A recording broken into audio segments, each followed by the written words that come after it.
بے معلوماتو ده نه نر بے معلوماتو دی او نه ښځه ځان بچاوي د دوزخ له لاره نه نر بچاوي دا د مسلمان د امت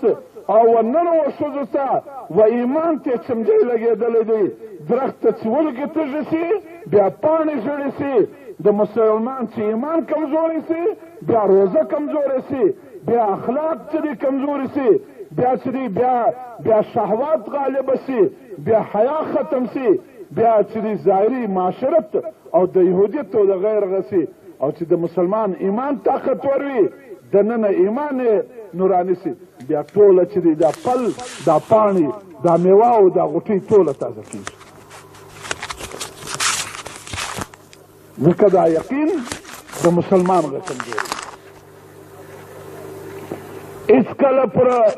هېڅکله یو سړی نه له ډوله ځان بچاولی سي نه له دغه فیشنه ځان بچاولی سي نه له دا یورپ له معاشرته ځان بچاولی سي تر څو چې زړه نه یې اخیستی چې د حضور په معاشرت کې کامیابي ده دا د لعنت معاشرت دی دا د ملعون خلکو پنځه وخته هر ښځه هر نر په مانځه کې دوه الفاظ وایي الحمدلله هر نر وایي او هر ښځه وایي او په الحمدلله کې دا دی غیر المغضوب علیهم ولا الضالین اے الله د نبیانو لار باندې مبوزه اے الله د شهداو د صالحینو د نیکانو پر لار مبوزه اے الله د یهودیان چې مغضوب علیهم دی او د نصاراو چې ګمراه دي د هغو له لارې مه بچاو کې پنځه وخته دعا غواړي او پنځه وخته په هغه یهودیت او د نصاراو پر لار روان ځکه چې دا صرف د ژبې وینا ده زړه دا نه ده تسلیم کړی چې د نبي معاشرت د کامیابۍ دی د نبي زندگی د کامیابۍ د صحابو دومره زړه تسلیم کا چې پیغمبر به څنګه قدم یې شوی هلته بې قدم شوی چې چیرې به پیغمبر علیه السلام د سواري قدم شول شوی و هلته بې قدم یې شو د سادګۍ دغه فیشن و ننار سره وی چې زما کور له ټولو شیانو ډک وی د بیبي عایشې وایي چې زما په یوه کمسه کې د سلو نجونو د مدینې واده وشو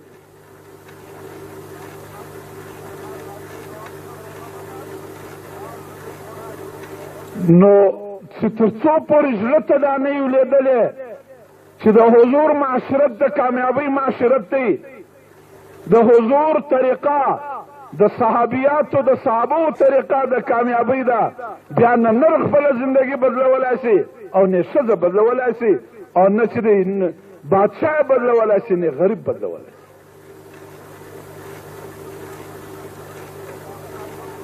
ځکه د دې دپاره داسې فضا په کور کې جوړول پکار دی چې زما او ستا په کور کې د ایمان خبره وي زما او ستا په کور کې د حضور معاشرت بیانېږي په فرانس کې یو نجلۍ په فرانس کې په اخبارو کې رال تصویرونه رال فرانس د کفر مابین دی یورپ چې نن موږ غواړو چې موږ د هغه رنګه ډیسکو او د هغه رنګه ماډرن معاشرت اختیار کو د هغه په ټوله دنیا کې د هغه غلط تعذیب پیداوي په هغه فرانس کې جونو چې دی دوپټې اچولې وې په اسکول کې پرنسپل ورته وویل چې په دې کې به نه راځئ هغه ورته وویل دا سر کاټېدلی شي خو دا دوپټې نشي کېدلی که دا حکومت دا غواړي چې موږ دا تعلیم حاصل کو موږ به دغه دوپټې پر سر وي او دغه دوی دا پړونې له سره نسو تسولی عدالت کې مقدمه وچلېدله او ویې ګټل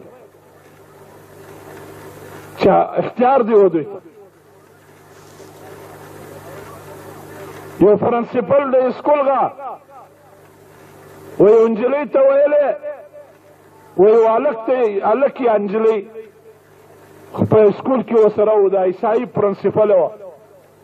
بول آپ کیا بننا چاہتا ہے مستقبل میں بول میں صحابی بننا چاہتا ہوں صحابی جوڑا شو صحابہ کرام د نبی علیہ السلام د زمانه ابو بکر صدیق حضرت عمر دا څه صحابه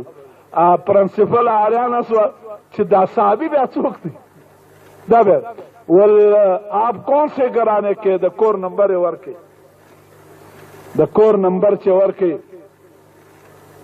ټلیفون یې ورسره وکړي له پلاره سره له موره سره چې ستا زوی په پلان اسکول کې له ما سره دی لالکانو زه خپل مستقبل پوښتمه یو انجینیر جوړوم یو ډاکټر جوړوم یو وکیل جوړوم دا ستا زوی زه صحابي جوړوم صحابي څه شي صحابي هغه ول د صحابهو د نبي علیه السلام ملګري ول زما په کور کې د صحابهو د حیات صحابه تعلیم کول کېږي هره ورځ د ابوبکر جلاوري بیانېږي هره ورځ د حضرت عمر چې دی واقعه بیانېږي د غیرت پر اسلام د حضرت علي بیانېږي د بچانو جذبه دا جوړه سو چې تر دغه لوی انسانان شته نو زه خو لوی سړی جوړه نن ما او تا په کور کې که دا غواړو چې زما او ستا د بچي معاشرت لباس بدل سي په ډنډه نه بدلیږي یا د ښځې لباس بدل سي اسلامي سي زموږ د مستوراتو جومات تایلینډ له تللی و زر نجونو چې دی زر نجونو په تایلینډ کې چې دی برقې له پاکستانه وغوښتې د هغو په مخ کې دا زندګي راله معاشرت رالی اردن له د څلور د ښځو جومات کړی و په تبلیغ کې زموږ د کوټې د چمن څلور ښځې پښتو والا عربي هم ویلی نه شوی خو خدای یو غم ورکړی نو هغه چې نجونه به تعلیم له وراتلې کور له نو دا نجونه چې ویلې دا کالجو او دا اسکولو دومره کلر لازمي یو لباس ور بدل کړی و چې دا لستونه پر څنګلو باندې او دا رنګه چې دی تر زنګنو لږ لاندې به کمسانو او نکر او نور ترتیب به ولس دا چې براله د شادي خانې کوي دا هغه ښځه وه څکزۍ نجلۍ وه ښځه وه په پښتو پیدله یو سړی زده وه بس دا چې براله یو لفظ د عربي وایه نور یو یې په اردو ورته وایه یا یو یې په پښتو ورته وایه و په عربي دا لفظ ورته وایه و دا نجون ته ول انتن بنات العرب بیا به چې ول تاسې د صحابو اولاد یاستئ چغې به کې وبې زړل چې د صحابو زندګي او ستاسو زندګي نن څنګه معاشرې در بدله که بیا به ول یې ننګا دل مریض ول دا ځای لس دی دا ځای لس دی زړه مو مریض دی لږ پر ځان باندې رحم وکئ د صحابو نسلونه را روان یاستئ وی په زرګونو نجونو چې دی پردې وکړي نقشې بدلې کړي دا په کور کې معاشره تبدیلول تعلیم غواړي او خپل بچان هغه ماحول لاستول غواړي خپل نجونه هغه ماحول لاستول غواړي چې په کوم ماحول کې د حضور د معاشرې خبرې کول کېږي اټومیټک دا نه بدلیږي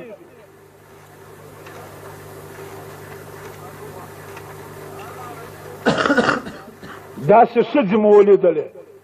ګورئ د ښځو په اسلام کې یو لویه کارنامه ده داسې مه ویاستئ ما او تا له ښځو څخه د کور د کالیو مشین جوړ کړی دی لکه د کالیو مشین چې بس کپړې په پرېنځه او صفایي وکړه او لوښي پرېنځه ځای جارو کړه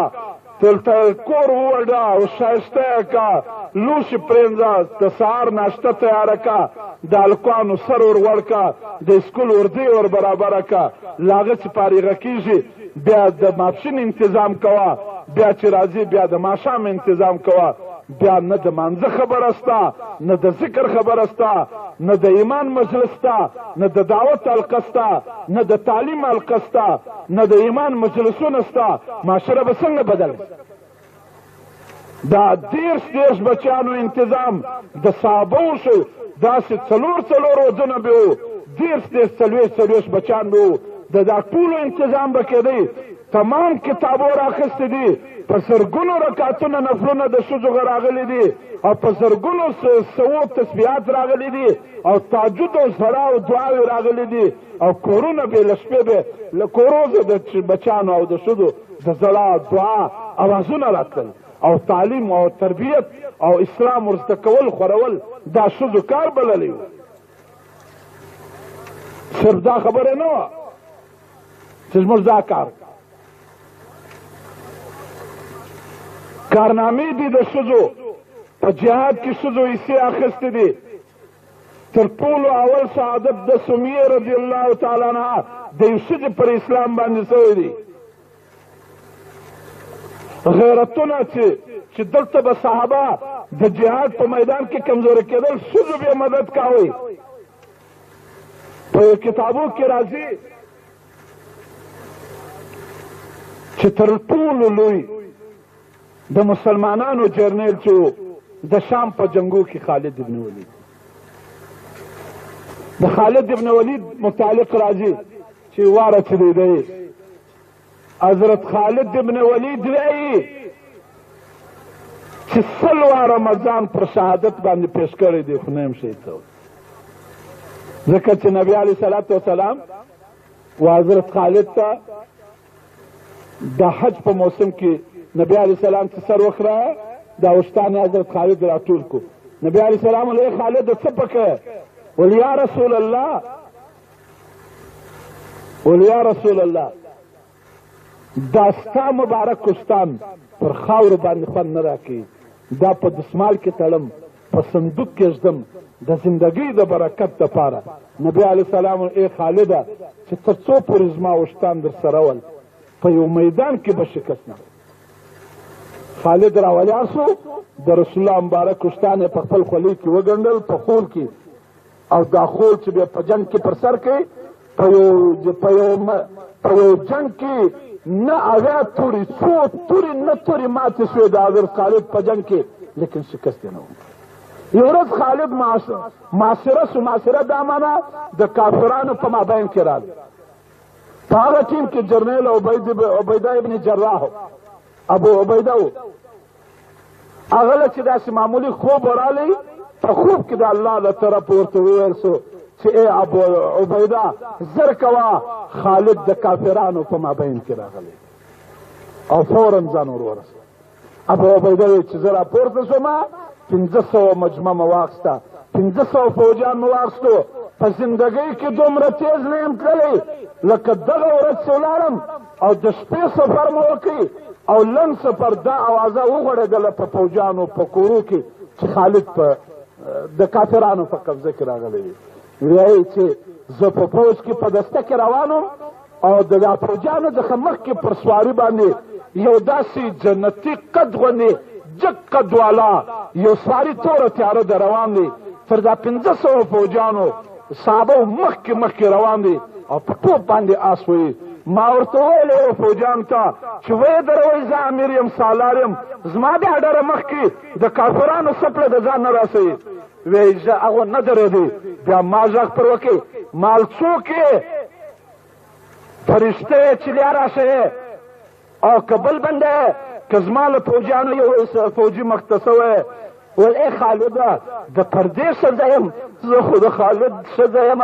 او چې دا کیسه مې واورېده ما ول تر خالد باندې به زه سر ورکوم. دا کافران به زه په خپل قوت سره دا کافران به زه جدی له خالد څخه لرې کوم. دا د ښځو غیرت و او دا مې هم سوچ ته راغله چې نن څنګه ورځ ده چې 100 واره خالد پر شهادت ورغلی دی نه دی او نن کافرانو څنګه نیولی دی چې ما څه وکتل هغه خولۍ پاته وه چې د حضور مبارک کشتان پکښې و. ولې خالد ابو عبیده له ما سره د هغه حضور خولۍ هغه خولۍ ده چې په هغه کې د حضور مبارک کشتان دی ما پرېږده چې زه مجمع ته ور ورسېږم. ځان یې ور ورساو وایي دا صفونه یې مات کړو او خالد یې تر مابین ځنه وایستی. د ښځو غیرتو داسې ښځو کارنامې کړي دي. په یو ځای کې صحابه په جنګ کې چې دی پاسمانده شو او د مسلمانانو یو جرنیل یې ونیو او هغه جرنیل چې ونیو اصغر دا یو داسې صحابي د اصغر یو لور وه نو هغه جنرال چې ونیو نو هغه کافرانو د هغه پر سر باندې په زرو زرو او د حکومتونه یې شو او انعامونه یې شو نو هغه صحابي چې ونیو هغه به داسې مجاهد و دا کمیس به تس کې په جهاد کې د تورو او د نیزو مکتب ورکوي چې ګرفتاره سو نو هتکړۍ یې کې اچولې وې د 100 کسو په مابین کې روانو هغه د هغه نصاراو بادشاه له وروستۍ انعام دې پر ګاټۍ او دلته اطلاع و نرانو و ښځو ته ملا سوه چې د مسلمانانو لوی جګړه خوله بنت ازهر دا ښځه ده د هغه خور کیږي هغې و د عربو ښځو ته وویل چې دستې راواخلئ نن د ایمان ورځ ده چې ښځې به هم ایمان تېروي د دا 100 کسانو له قبضې به زه یې کړ چې دی دا مجاهد راباسم وایي چې دا له شپې چې هغه پر کوم لار تللو دا پر لنډو لارو سره ورغلې نو دا خولې یو ځای داسې سنګر جوړ شو